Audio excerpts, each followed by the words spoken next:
Aqui no livro de 1 Coríntios, capítulo 5, versículo 1, fala sobre como o pecado no passado era tratado na igreja, no meio da igreja.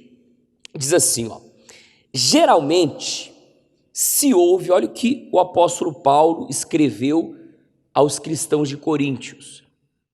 Geralmente se ouve que há entre vós fornicação, e fornicação tal que nem ainda entre os gentios se nomeia, como é haver quem possua a mulher de seu pai.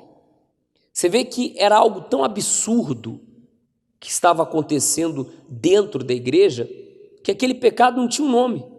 A gente tem aí o pecado, tem a prostituição, tem nome, adultério tem nome, o roubo, o tocar no dízimo tem nome, o pecado tem nomes, roubadores, avarentos, etc.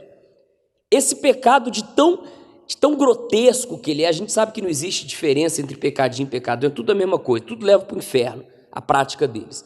Mas era algo tão grotesco que não tinha um nome, era abominável, era algo tão feio que até os incrédulos não aceitavam aquilo. O que estava acontecendo no meio daquela igreja? O filho estava tendo caso com a madrasta. Hoje isso, pessoal, no mundo atual, é algo normal, em muitos lugares aí. Hoje, se você ouve falar disso, você é normal. Como teve um caso esses dias da menina, que o rapaz largou ela, se separou dela, acho que próximo, não li ainda a notícia direito, próximo do casamento, ela foi lá, fez a cerimônia sozinha, muitos apoiaram ela lá na rede social e etc, e no outro dia ela se matou. Mas você vê que já não é uma notícia, sabe, que deixa a gente, que isso? Você vê que hoje em dia as coisas do mundo viraram algo natural. Antigamente, se você visse uma pessoa do mesmo sexo se beijando na rua, você achava aquilo o quê? Isso é um absurdo, rapaz. Como é que pode isso? Hoje em dia virou algo normal. Então, você vê que hoje, no meio da sociedade, as pessoas, principalmente lá de fora, elas trocaram de uma maneira tão grande a verdade de Deus pela mentira do mundo, que hoje a verdade de Deus se tornou mentira e a mentira do diabo se tornou uma verdade para elas. Então lá fora no mundo, o errado virou certo e o certo virou o quê? Virou errado. E o diabo desde lá de trás, porque isso aconteceu há milhares de anos atrás. Qual que é o trabalho dele? Trazer isso para dentro da igreja. E a igreja não é só um espaço físico. A igreja sou eu, a igreja é você. Então o papel do diabo é trazer isso para dentro de você. O diabo quer que eu, que nós, que você, que todos nós venhamos trocar a verdade de Deus pela mentira do mundo. O diabo quer que eu, que você, nós venhamos acreditar no que é certo, aliás, desacreditar no que é certo e acreditar no que é errado. Então era o que estava acontecendo com essa igreja. Então o diabo conseguiu introduzir o pecado no meio da igreja de Coríntios. Aí diz aqui, versículo 2: estais ensoberbecidos, e nem ao menos vos entristeceis, por não ter sido dentre vós tirado quem cometeu tal ação. Eu, na verdade, ainda que ausente no corpo, mas presente no espírito, já determinei, como se estivesse presente, que o que tal ato praticou, em nome de nosso Senhor Jesus Cristo, juntos vós e o meu espírito, com poder de nosso Senhor Jesus. Agora, olha esse versículo que profundo e que forte. Seja este tal entregue a quem? A Satanás, para a destruição do quê? Da carne. Nota, olha essa palavra, destruição do quê? Para que o Espírito seja o quê? No dia do Senhor Jesus. O Espírito seja salvo no dia do Senhor Jesus. Então, Paulo disse, o pecado está no meio de vocês e vocês parecem que não estão nem aí. Parece que isso virou uma prática natural no meio de vocês. Ou seja, era para vocês estarem aí pensando o seguinte, nós temos que tirar esse pecado do nosso meio. Nós temos que tirar o pecador do nosso meio. Mas não. Enquanto isso, vocês estão aí preocupados com a parte material da igreja, porque era o que estava acontecendo. Eles estavam ali preocupados com discussões que não levavam a nada, preocupado em quem ia liderar a igreja espiritualmente, ou seja, preocupado com tudo, e eles estavam se esquecendo do principal, que era a parte espiritual da igreja. Como a gente tem pessoas hoje, que elas se preocupam com tudo, elas se preocupam em resolver problema, ela se preocupa em buscar a solução para os problemas dela, ela se preocupa com a vida financeira, com a vida sentimental, ela se preocupa com a família, mas o principal, muitos têm se esquecido que é a parte espiritual, que é a salvação. E porque muitos têm se esquecido da salvação, o diabo está aproveitando dessa falsa amnésia e entrando dentro dela, porque você é igreja e o diabo está entrando aos poucos. Mas em seguida ele diz aqui, não é boa a vossa vanglória, não sabeis que um pouco de fermento faz levedar toda a massa? Ou seja, vocês não estão vendo não que o diabo está entrando com esse pecado porque ele quer estragar toda a igreja? É como a gente fala, é como a gente vai aceitando as propostas do diabo. O diabo nunca vem de uma vez, é isso que você precisa entender. O diabo nunca vem com um pecado. Você vê que a gente atende pessoas na igreja que ela fala assim, pô, pastor, eu não entendo o que acontece na minha vida. Eu não bebo, sempre as mesmas coisas, né? Eu não fumo, eu não uso mais droga, eu sou dizimista fiel, eu não adultero, eu não traio minha esposa, eu não traio meu marido, e a minha vida não muda, e a minha vida não anda. Você vê que a nossa atenção, ela está sempre voltada para as grandes coisas. Mas muitos têm têm deixado de lado os detalhes. Um detalhe, quantas pessoas que não vieram aqui hoje, agora antes dessa reunião começar, aqui na frente do altar? Um detalhe simples, aos olhos humanos até bobo, mas quando eu entrei aqui, tinha um papel jogado aqui. Por que ninguém pegou o papel que estava aqui jogado? Passa um papel jogado, tem faxineiro aqui na igreja, mas é um detalhe, pessoal, que às vezes a gente deixa passar o quê? Despercebido. Mas na frente a gente vai meditar, você vai ver Paulo aconselhando eles a não se associar com adúlteros, com fornicadores, com pessoas avarentas.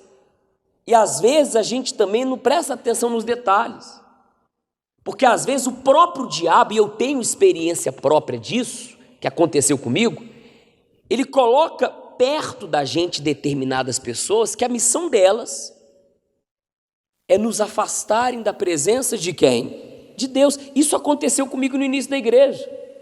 Eu firme na fé, firme na rocha, poxa, aquela fé toda, primeiro amor, aí eu trouxe um rapaz para a igreja, aquele rapaz se converteu, aquele rapaz, durante um tempo, ele era um motivo de alegria para mim. Daqui a pouco o diabo começa a usar aquele rapaz. Cleito, vamos ali. Cleito, vamos lá. Teve um domingo que eu fui evangelizar, ele já era evangelista, esse rapaz, ele virou para mim e falou assim, não, vamos evangelizar hoje não. A gente era novo, vamos ali na época era fliperama, não era? Vamos ali jogar o fliperama, que era jogo. Você vê, olha só. Só que quando eu vi que aquele rapaz estava sendo usado pelo diabo para me afastar de quem? Eu não condenei ele, eu não julguei ele, eu só saí. Pergunta, cadê esse rapaz hoje? Esse rapaz saiu da igreja, esse rapaz foi preso, esse rapaz virou a cabeça. Mas ali era um enviado do diabo para me tirar da presença de quem? É o que o diabo faz hoje. Às vezes você acha que você encontrou uma pessoa que você acha que aquele é o homem da sua vida.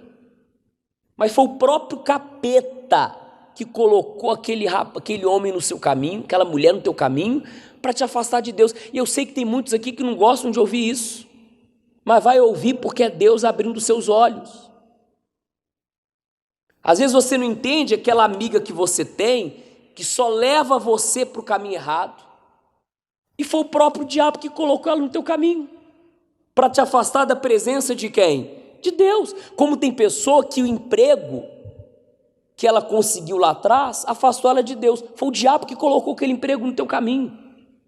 Tudo que nos afasta de Deus, tudo que nos separa de Deus, quem traz é o diabo. Então Paulo, ele resolveu logo o problema daquela igreja. O que Paulo fez? Entregou o corpo, a carne daquele pecador para quem? Para o diabo. Para quê? Para o diabo pegar ele na unha. Sabe para quê? Para ele ter uma chance. Se não é pelo amor, então vai ser pela o quê? Pela dor. Então o diabo matou ele na unha, porque aí sim ele vai ter um motivo para se arrepender. Por isso que você pode receber o perdão. Você pecou, você vai ser perdoado por Deus. Mas Deus nunca vai te ausentar das consequências do pecado.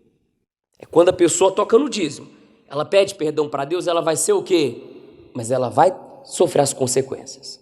A pessoa trai o marido, trai a esposa, pede perdão para Deus, pede perdão para o marido, vai alcançar o perdão? Vai. Mas você não vai deixar de colher as consequências. Não adianta, o pecado tem uma consequência. Espiritualmente você vai se limpar, como ele. Como esse rapaz, ele colheu as consequências. Mas em nenhum momento Paulo julgou ele. Em nenhum momento Paulo tratou ele como um leproso. Em todo momento você lê aqui que a visão de Paulo era o seguinte: a pureza da igreja, mas também a alma daquele rapaz.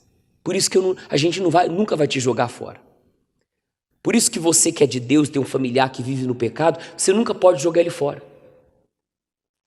Mesmo esse rapaz sendo enviado pelo diabo para me afastar de Deus, eu nunca joguei ele fora. Eu não me envolvia mais com ele, mas eu sempre vinha com a palavra para ele. Eu sempre dava uma orientação para ele. Porque o nosso papel não é julgar. O nosso papel é o quê? É salvar. Quem é salvo, salva. Então Paulo não entregou a alma dele para o diabo.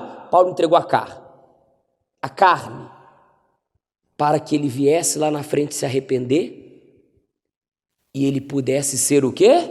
Ser salvo.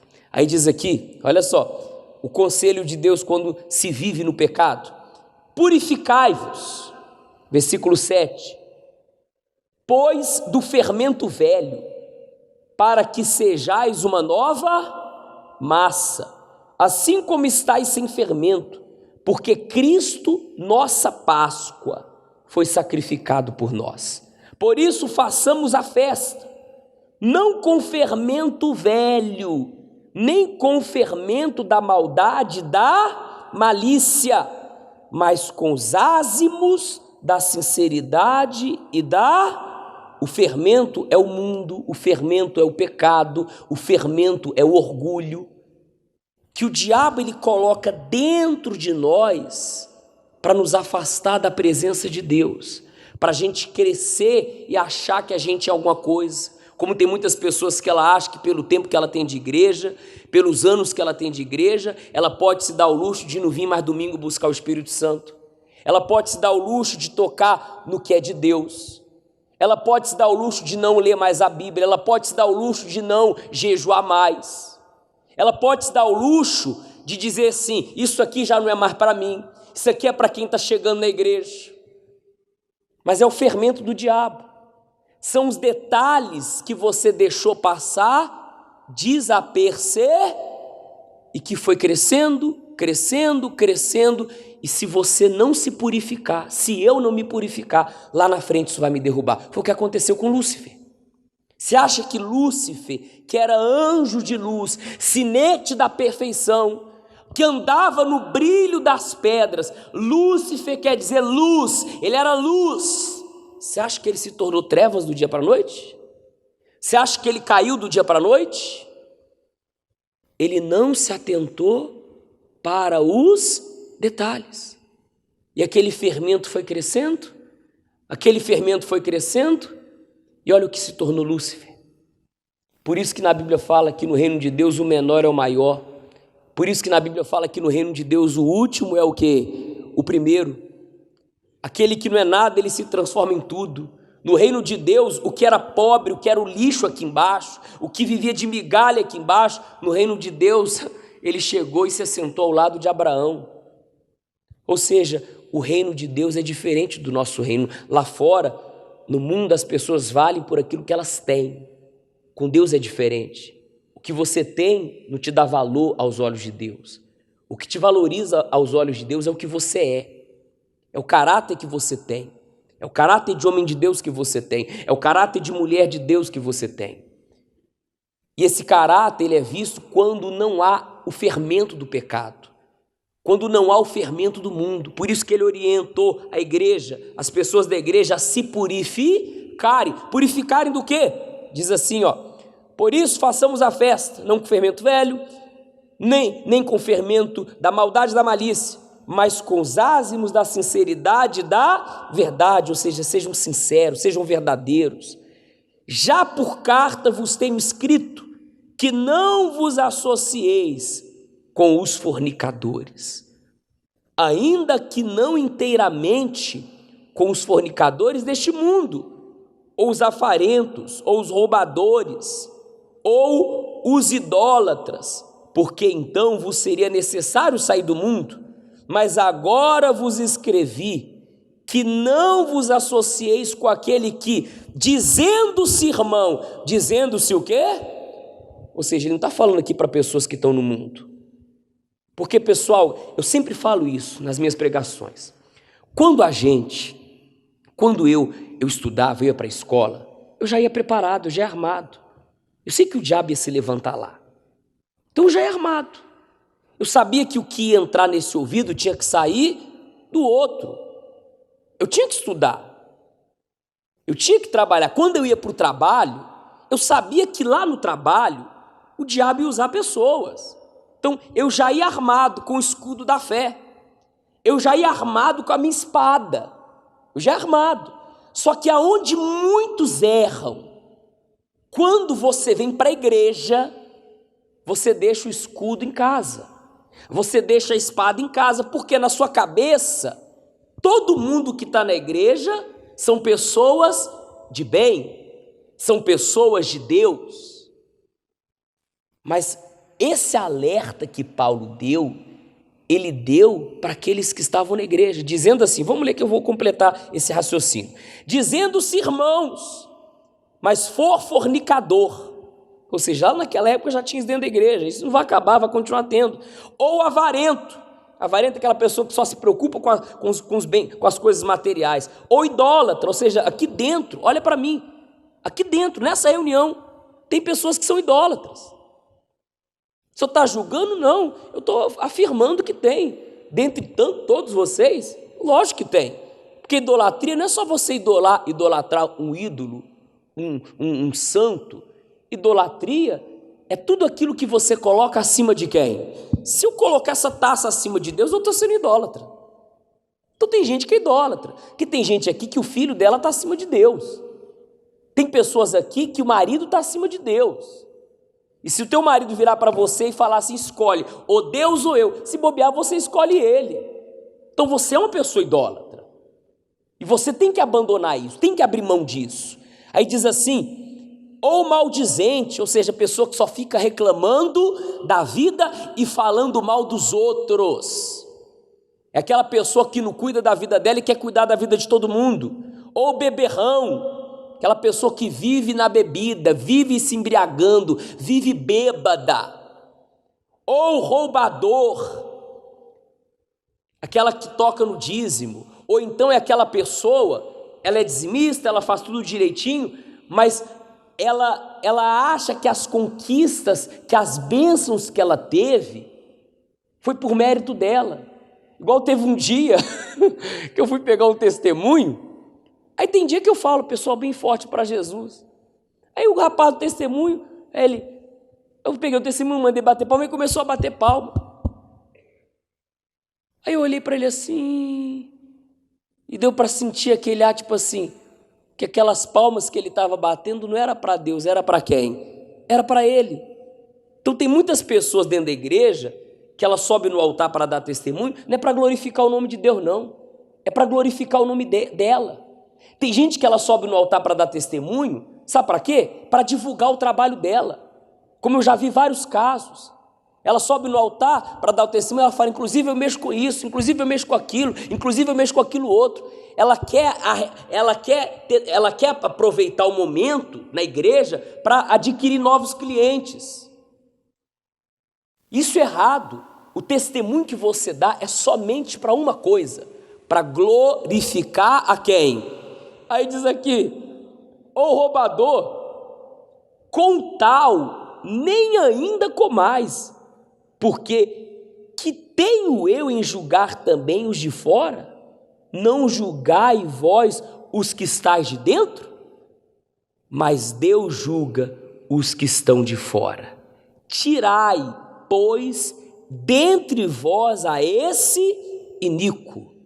Então, quando se fala de pecado, no passado, os cristãos do passado, as igrejas que permaneceram no passado, elas eram bem diretas. Pecou, tira o pecado do meio. Tira o pecado do meio. Tem como salvar a alma do pecador? Vamos salvar a alma do pecador. Não vamos julgar, não vamos apedrejar. Jesus disse, quem não tiver nenhum pecado, atire a primeira pedra. Ninguém apedrejou ela. Ela foi perdoada, foi cheia do Espírito Santo. Jesus não está aqui para te condenar, mas Jesus não vai se tornar, ele não vai se tornar conivente com o que você faz. Eu não estou aqui para te condenar. Você quer ser homossexual? Eu não vou te condenar porque você é homossexual. Você quer tocar no dízimo? Eu não vou te condenar porque você toca no dízimo. Você quer ter a sua amante? Você quer vir aqui na igreja com a sua amante? Eu não vou te condenar. Você quer mentir, viver na mentira? Eu não vou te condenar, mas eu não vou me associar a você. Eu não concordo com eu aceito o homossexual, mas eu não aceito o homossexualismo. Eu não tenho que me associar a você. Eu tenho que olhar para você como alma. Eu não posso virar e falar assim, fulano é assim. Olha fulano, eu não tenho esse papel. Quem julga aqui é quem? É Deus. Eu tenho um familiar na minha família, tem pessoas na minha família que são homossexuais, eu amo elas. Quem julga é Deus. O pecado, quem julga é quem? O meu papel é orar. Você está enfrentando essa luta dentro da sua casa com seu filho? Seu papel é o quê? Salvar. Você tem um familiar ateu que é ex-obreiro, que é ex-pastor, que já foi da igreja e se afastou e hoje está no mundão, hoje está no pecado. O seu papel não é apontar o dedo para ele. O seu papel é o quê? É salvar. Seu papel não é virar para ele e falar assim, poxa vida, antigamente você era assim e agora você está assado. Esse não é o nosso papel. Nosso papel é o quê? É salvar. Você está aqui para isso, para ser salvo. Porque às vezes a gente olha para o pecado das pessoas e olha o pecado das pessoas com um olhar grande, pega uma lupa e bota lá a lupa no pecado das pessoas, e quando a gente olha para o nosso, a gente vê como um cisquinho. Mas aquele cisquinho é um fermento que, se a gente não se purificar, que se a gente não tirar isso do nosso meio, de dentro da gente, nós que somos a igreja, lá na frente esse pecadinho vai nos derrubar. Então, se hoje você quer sair daqui sendo uma pessoa salva, para salvar, por isso que eu falo, nós que temos familiares incrédulos, a melhor maneira da gente salvar a nossa família, da gente levar Deus para a nossa família, é através do nosso testemunho, não através das nossas palavras. As nossas palavras, às vezes, o nosso vocabulário, às vezes, ele condena, ele é condenativo. O nosso vocabulário, às vezes, com as pessoas de dentro de casa, ele é um vocabulário muito pesado. Eu já atendi aqui casos de pessoas que o marido disse assim, eu não aguento mais. Minha esposa fica falando que eu tenho um demônio toda hora. Eu chego em casa, ela fica olhando pra minha cara e fica assim, tá amarrado, sai daqui, diabo. Pô, como é que um homem desse vai se converter, rapaz? Vai se converter nunca. O demoniado é você que fica apontando o dedo do teu marido. Ele não vai se converter nunca.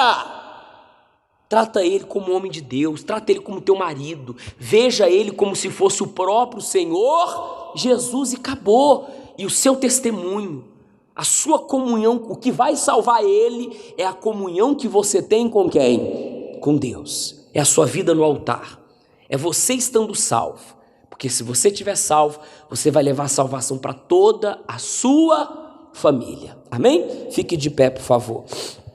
Então, pessoal, resumindo, o que eu quero que você entenda? Se Jesus, através de Paulo, ele condenou a prática da fornicação, mas ele não condenou o pecador, ele não vai te condenar. Ele não fechou a porta da igreja para aquele homem. Ele só entregou a carne daquele homem para Satanás, para ele sentir na pele, a dor que é viver longe de quem? De Jesus, para que ele viesse a refletir, a pensar o seguinte: sem Jesus eu não sou, então eu vou me voltar para ele, eu vou deixar isso de lado, eu vou abrir mão disso, porque ele já conhecia a palavra, ele estava na igreja, eu vou abrir mão do pecado, eu vou abrir mão da vida errada e eu vou me voltar para quem? Mas a porta da igreja continuava aberta para ele. Se ele abandonasse o pecado, ele poderia tranquilamente até liderar a igreja mais para frente, como Pedro. Quantas vezes que Pedro negou Jesus? 3 vezes. Foi um pecado. Traição, o que Judas fez, Pedro fez. Traição. Mas Pedro se arrependeu. E quem ficou liderando a igreja no lugar do Senhor Jesus? Pedro. Então não condena ninguém não. A pessoa que você condena hoje, a pessoa que você aponta o dedo para ela hoje, amanhã pode ser alguém que vai estar orando por você.